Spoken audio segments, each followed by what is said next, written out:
Uma das coisas que a gente começou a falar aqui, então, para vocês que estavam passeando aí, né, a gente ficou aqui trabalhando, eh, é que a gente vai passar por lutas, vamos passar por tentações, vamos passar por dificuldades e algumas dessas vezes, ou muitas dessas vezes, a gente pode se enfraquecer e desejar ser fortalecido. E nesse ser fortalecido, então, pode ocorrer um pensamento errado, da gente pedir ao Senhor nos fortalecer e esperar apenas que venha um poder do alto e a partir desse poder tudo mudou. Isso pode acontecer, né? Isso pode acontecer, mas normalmente o fortalecimento ele vem pelo exercício, não vai ser por um evento místico ou sobrenatural, melhor dizendo. Isso pode acontecer, mas o caminho normal é a gente precisar se esforçar. O caminho natural para conquistar o reino é o empenho, é a dedicação, é o quebrantamento, é a confissão. E nós conversamos um pouco sobre isso aqui, que o fortalecimento vai se dar através da musculação, do exercício, da frequência, do empenho, para podermos ser fortalecidos espiritualmente, né. O Miguel da Celinha nos ensinou as primeiras 4 letras do alfabeto, ele falou, não sei se vocês concordam, que é ABCD, e depois nós vimos que as primeiras 4 letras do alfabeto do discípulo brasileiro é qual? OBDC. Então foi uma das coisas que nós relembramos. E esse fortalecimento, esse empenho, a necessidade, a gente então começou a desenvolver com a igreja em muitas situações desde janeiro. Começamos a promover um ambiente para que a gente não seja engolido pelas dificuldades, muitas vezes os problemas, os desafios e também a nossa agenda. Conversamos sobre a agenda de Jesus, nós vimos Jesus e os discípulos, o tanto de coisa que eles fizeram. Jesus pegou os 12 lá em Marcos 6, foi o que nós compartilhamos aqui, todos lemos ali naquele momento que estivemos juntos.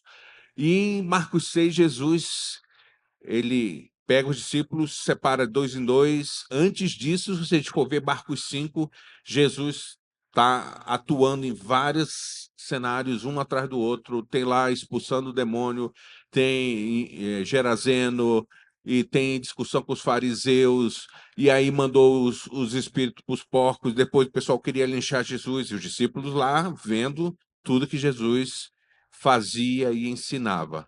Depois, em Marcos 6, Jesus então pega os discípulos de 2 em 2 e envia para várias cidades, mandam eles, igual ficou o Rocha e a Neide, depois sem nada, né? Nem mala, nem nada, foi só com a roupa do corpo e uma nem bolsa levaram, e vão de cidade em cidade pregar o evangelho, falar do que eles têm visto e aprendido. Depois eles voltam cansados, Jesus falou, vamos descansar um pouquinho.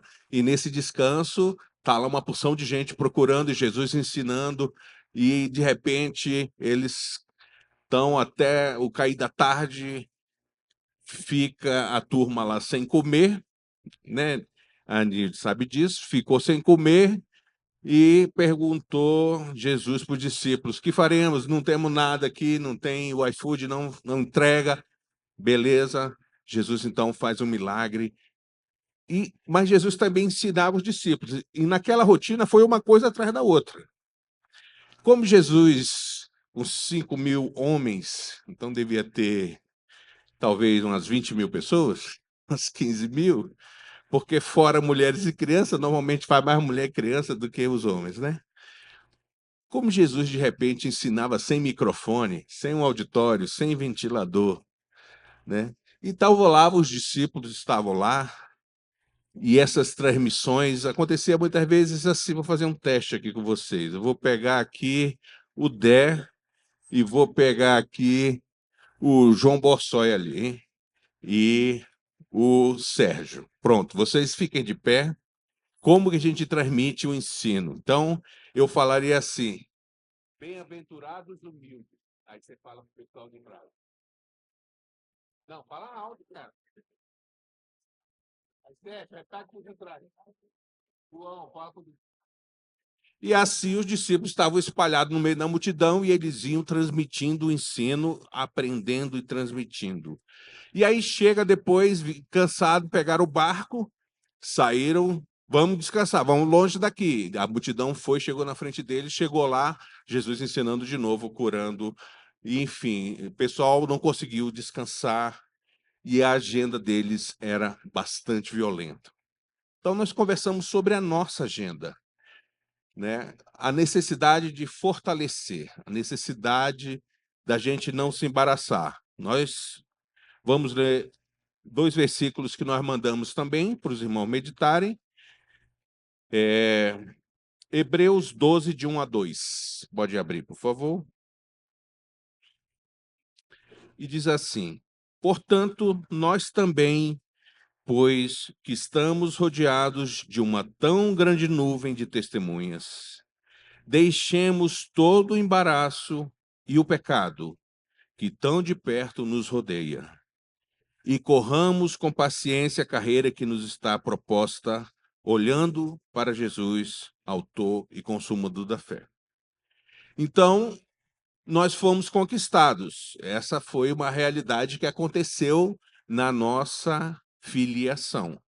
A gente era escravo de Satanás. Jesus se apresentou como o Deus Salvador, que ia nos resgatar, e Senhor. Quem quisesse precisava morrer e nascer segunda vez. Só que você ia ser conquistado. Quem é conquistado, ele é dominado pelo que conquistou. Já que nós fomos conquistados, não é uma coisa romântica. O conquistado é alguém que vira servo do conquistador. Jesus foi o nosso conquistador. Então, à medida que nós fomos livres da escravidão do diabo, porque quem não é convertido é filho daquele que você já deve saber. Fomos resgatados, retirados das mãos do antigo dono Satanás. Agora estamos servos do nosso Rei Jesus. Se a gente é servo, a gente começou então a pensar sobre essa questão do embaraço. A gente é servo, nós fomos contratados para trabalhar para o Rei Jesus. Nós fomos contratados para servi-lo, para estar à disposição dele, para se entregar a ele, aprender como é que as coisas funcionam e, a partir daí, a gente dá fruto do nosso serviço. Tem um outro texto também que é 2 Timóteo 2, de 3 a 5. Nós também meditamos sobre isso. 2 Timóteo, capítulo 2, de 3 a 5. Fala assim: sofre, pois, comigo as aflições como bom soldado de Cristo. Ninguém que milita se embaraça com negócios desta vida, a fim de agradar aquele que o alistou para a guerra.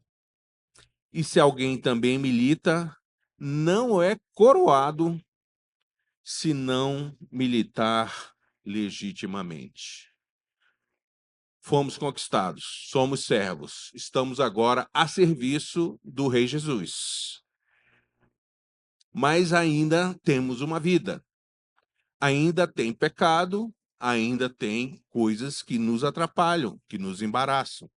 E é dito aqui na Bíblia, nós temos que dar um jeito de sair fora do que nos embaraça, de nos livrar do pecado, de ficar atento ao que devemos fazer para agradar ao rei. Senão a gente pode perder a coroa, né? Graças a Deus estou com a Marta ali, está tudo bem, mas cuidado para não perder a coroa. A gente precisa dar uma olhada na nossa agenda. E aí nós fizemos isso, fizemos um exercício, cada um agora pode lembrar, inclusive vocês que não estavam aqui, como é a sua agenda semanal. Segunda-feira, trabalho, estudo, almoço, café, alguns com criança, sem criança, com parente, com doença, com coisa para resolver. Segunda, vai segunda, terça, até domingo. Aí as pessoas fizeram, olharam para a agenda de Jesus e concluímos que há muito embaraço com as coisas desta vida. E as coisas desta vida podem muitas vezes chamar mais a nossa atenção do que o nosso dono espera que a gente faça para ele. Então, qual é o nosso exercício? Olhar para a nossa agenda, e muitas vezes a gente tem um grande problema. A gente olha para a nossa agenda e nós, aqui, a igreja em Brasília, tem uma agenda light. Alguns irmãos já estão achando muito, né? Vai ter reunião sábado, teve terça. Mas a nossa agenda é muito light. E aí nós concentramos os nossos encontros nos bairros, nos grupos familiares, grupos caseiros, durante a semana. E então nós não temos um encontro geral toda semana, porque nós esperamos que cada bairro possa se desenvolver, né? Aí você olha para a sua agenda cheia de atividade e fala: não, tudo bem, eu só tenho sábado. Então, sábado eu vou para o encontro do grupo caseiro. Vou. Aí, beleza.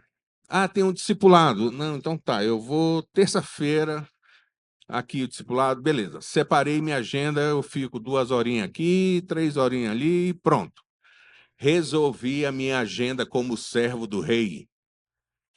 E a gente se acostuma com esse estilo de vida, que não foi o estilo de vida que Jesus planejou para nós. E ainda tem mais, né?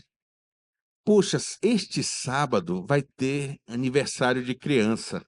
Nós temos umas 50 crianças, eu acho que a cada 3 semanas deve ter um aniversário, né? Então, não, e também vai ter encontro geral naquele sábado. Então, aí na prática, quando você vai ver no líquido, em vez da gente participar de 50 encontros por ano, que é quantos sábados você teria no ano, talvez você participe 10, 20. Aí você começa a ver, se você prestar atenção no que Jesus está querendo nos comunicar. Meu esforço não está legal. Meu empenho não está suficiente. Na verdade, eu não deveria olhar a minha agenda e escolher, bem, eu vou separar esse dia e esse dia para fazer as coisas do Senhor. Eu deveria olhar a agenda do Senhor e, Senhor, como é que eu vou fazer? Eu preciso me encaixar na sua agenda. Ajuda com a minha aqui. Me livra de coisa que está me embaraçando. Então, esse está sendo proposto um desafio, uma meditação, para que a gente reveja isso. Porque não estou falando de participar de reunião, não é isso que é a nossa agenda, mas é de dedicar os nossos dias para servir o rei. Ainda bem que vocês não tocaram aquela música do É Ele, que está fazendo sucesso, que fala que eu estou gastando a minha vida todos os dias. Isso não dá para a gente cantar ainda não. Deixa para depois. Mas esse é o desafio. Então, nós queremos que os irmãos meditem, reflitam, olhem a agenda de Jesus para você. Qual é a agenda que ele tem para você? Será que é para participar de 2 encontros semanais? Será que essa é a agenda dele para você? Acredito que não. A gente, então, tem conversado sobre isso. Tem coisa que está se embaraçando. Talvez a gente tenha muito ânimo para 11 horas da noite para academia. Cheguei da faculdade, eu vou para academia. Tem academia 24 horas. Mas se alguém marcar um tempinho de oração 11 horas da noite, aí eu já não dá. Já é mais difícil. Tem gente que está orando 5 da manhã, mas glória a Deus. Talvez a gente esteja começando a entender melhor o que o Senhor espera de nós. Não é o que a igreja espera de você, é o que o teu rei espera de você. O que o teu dono espera da tua agenda, que seja totalmente dele. A tua agenda tem que ser escrita por ele. Isso tem sido o que nós temos meditado, pedido ao Senhor ajudar nós a podermos ser totalmente dele, dedicados em todos os momentos da nossa agenda semanal. Isso pode custar mais caro para uns que para outros, sem dúvida, né? Tem alguns irmãos que talvez vão ter que acordar mais cedo, dormir mais tarde, fazer coisas com dores, né? Hoje, por um acaso, não é por um acaso, hoje é o Dia Internacional da Mulher, parabéns às mulheres, não sei se isso tem algum valor aqui para os irmãos, mas tudo bem, para alguns tem. E eu mandei uma mensagenzinha, né, no grupo da minha família, que mostra uma mulher com câncer, e ela toda ativa, fazendo 1000 coisas, e um homem gripado, deitado na cama, parecia que ia morrer, né? Então, são coisas importantes da gente meditar, né, como discípulo, que muitas vezes a gente tem embaraços e a gente acha que a gente pode legitimar. Não, sabe o que que é? Porque no meu caso, eu trabalho muito, no meu caso, eu faço muito isso, eu tenho 1000 coisas. E aí, só que você não tem que falar nada para mim, não tem nada que falar para os discipuladores. Você tem que resolver a sua agenda com Jesus, porque é para ele que nós fomos conquistados, é por isso que nós somos chamados discípulos. Então, o que nós estamos juntos, né, buscando é não se embaraçar com as coisas desta vida, não deixar que a agenda nossa consuma os nossos dias, mas gastar os nossos dias para poder honrar e agradar o nosso Deus. Tem uma historinha que é com Moisés, quando ele tinha lá que pegar lá as tábuas da lei. Eu acho que é Êxodo, em algum lugar lá deve estar esse negócio. Que diz assim: o povo viu trovões, viu relâmpagos e um barulhão, um negócio sinistro, ficou com medo, o monte fumegando, aquele negócio todo, o povo ficou com medo e se afastou de onde ele estava, porque Deus queria que todo o povo se achegasse, né? Todo o povo fosse sacerdote. O povo ficou com medo, ficou para longe e falou: Moisés, vai lá, por favor, resolve para nós e a gente resolve contigo. Tu vai lá e resolve. E a tentação dos nossos dias é assim: o povo todo viu a agenda, as tantas necessidades, o tamanho da lista de oração, o custo para ter sempre um conteúdo, uma graça, uma palavra para poder abençoar outra pessoa, a sabedoria para que a gente possa edificar na palavra a vida de alguém que vem pedir a nós, proclamar o evangelho, uma disponibilidade para eu poder fazer isso, relacionar com a igreja, o povo viu tudo isso e se afastou. E falou: presbíteros e líderes, vai lá vocês, e depois vocês falam para a gente como é que foi. Essa é a tentação da religião, que desde lá de Moisés fica ao nosso derredor, tentando nos tragar. E o que nós estamos querendo dizer é não para tudo isso, nunca para uma vida religiosa. Então, amados, foi isso que nós em Brasília, mais ou menos, meditamos e queremos agora espalhar assim para os demais irmãos que estiverem viajando, o que nós estamos desenvolvendo com a igreja para esses dias.